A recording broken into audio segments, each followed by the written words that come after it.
This is Mark Anderson for Kellogg Community College, Math 121 Intermediate Algebra. Today we're going to be looking at linear functions, slopes, graphs, and models.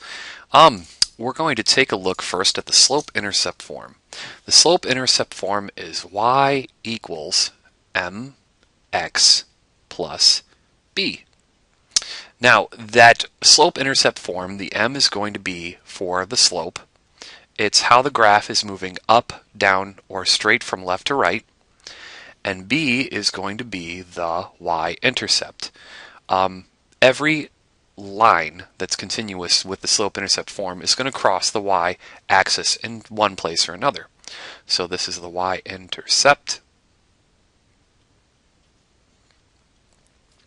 And we can find the slope by taking 2 points, and those points are going to be given with x sub 1, y sub 1,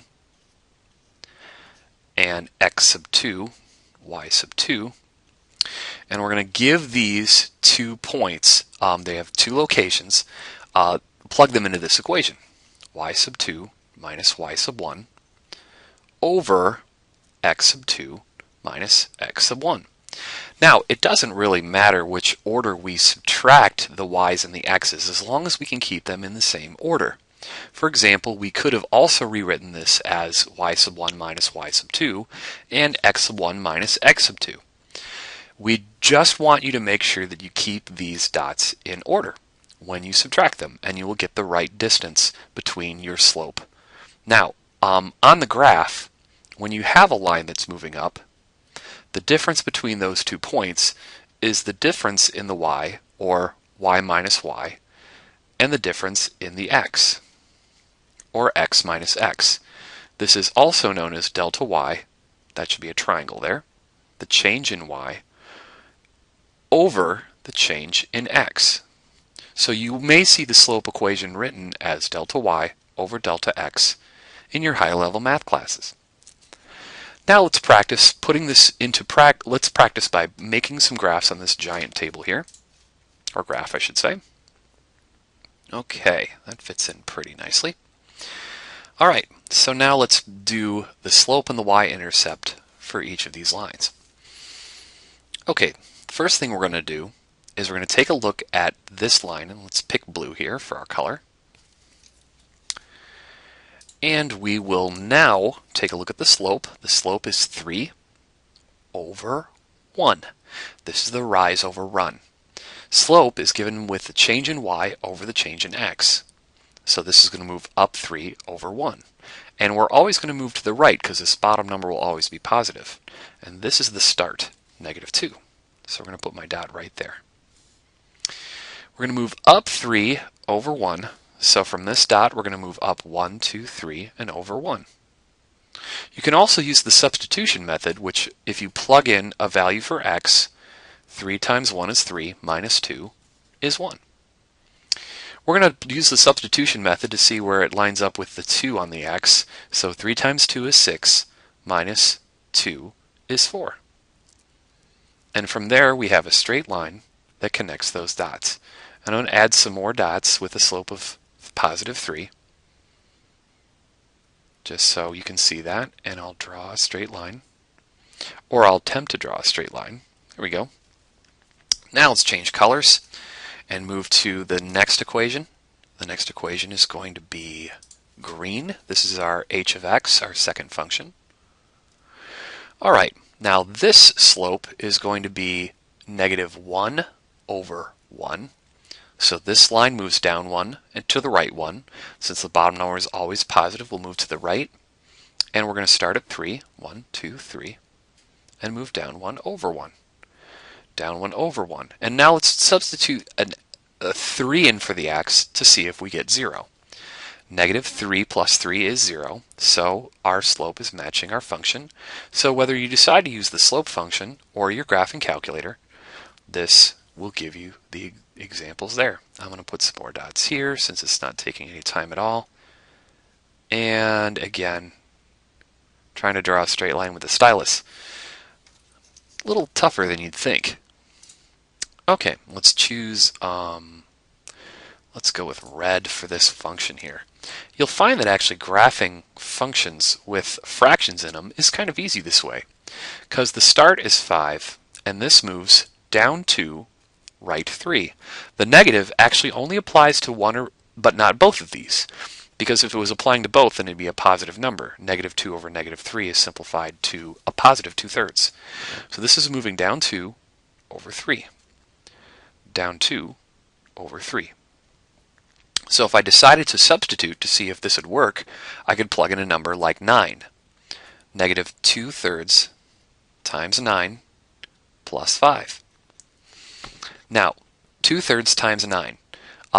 Top times top, bottom times bottom. This is negative 18/3 plus 5.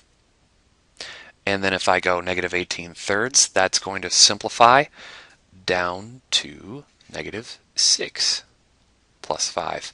So my answer for g of x, my function, if I plug a 9 in for this x, I get a negative 1 for my y. And that fits that line exactly.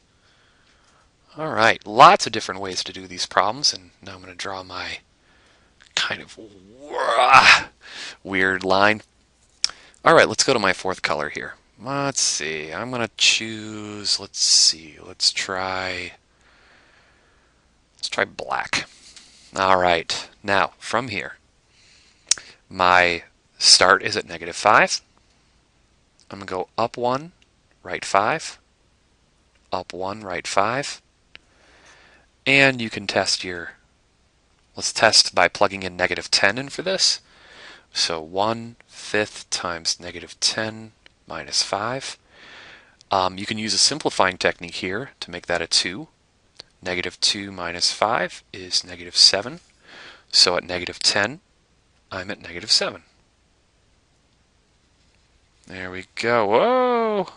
Couldn't draw a straight line. All right. I want to change this back to blue and do the bottom of this worksheet with you. And the bottom of this worksheet, let's move this down here. Couple things. This is to show us to find this, asking us to find the slope using the line. Use the slope function to find the slope of the line containing them. It says to use reduced improper fractions only, or integers only. No decimals, no graphing. Please show your work. See, that's what a integer. Integers are positive and negative whole numbers. An improper fraction means that we're not going to use mixed numbers here. So this is my x sub 1. This is my y sub 1. They both look like y's there. And this is my x sub 2 and my y sub 2. So using the formula from up above, I'm going to go 4 minus 9 over 12 minus 2. 4 minus 9 is negative 5. 12 minus 2 is positive 10. So my reduced slope is negative 1/2. So this is improper fraction. It's not improper, but it doesn't need to be changed. Please don't use decimals if they ask you to write the answers in fractions. Now for this line, we're going to take these 2 points and subtract our y2 minus y1. We're going to go negative 21 minus negative 11.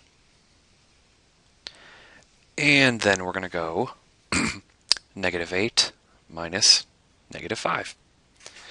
y2 minus y1 and x2 minus x1. We're then going to go swipe, swipe. And this will give us an answer of negative 10. This here will swipe, swipe. And this gives us an answer of negative 3. Negative 8 plus 5 is 3. Negative 3, excuse me. And negative 21 plus 11 is negative 10. To simplify that, since we want to keep this improper or use whole numbers or integers only, we would simplify that to 10/3. We wouldn't change this into a 3 1/3 since we want it improper, and we would not want to use decimals. All right, our final 2 problems here is to convert from standard form, which is where your x's and y's are on the same side in order from x to y, to slope-intercept form, which is y equals mx plus b. Okay, so let's go take a look at this. We're going to go to take the 4x and move it to the other side, and then divide both sides by -1 to get rid of the 1 in front of the y. So let me rewrite the problem. 4x minus 1y, or minus y, equals 1. We're going to subtract the 4x from both sides, showing my inverse operation there. Negative y is equal to negative 4x plus 1. And then I'm going to divide by -1, which will take every single term on the right-hand side and make them opposite of what they once were. So this is going to be y equals 4x minus 1, which means my slope is going to be 4, and my y-intercept is going to be 0, comma, -1. Looks like I've kind of crawled over here a little bit. So let's do the same thing over here. Let's move the 3x to the other side. So rewriting my problem to give myself a little bit more room here. I'm going to subtract 3x from both sides. And go minus 2y here. And that's going to be negative 3x plus 8. Divide both sides by -2y. Or -2, excuse me, that was a little verbal mistake. You're not going to divide by y, you're going to divide just by the -2. Then every term to the right-hand side gets divided by that -2. So the -2 simplify, y is equal to positive 3/2 x minus 4. And it's positive 3/2 because negative divided by negative is positive. We want to keep that improper, and this we can simplify to an integer. 8 divided by -2 is -4. The slope is going to be 3/2, and the y-intercept is 0, comma, -4. Thanks. If you have any questions, please let me know.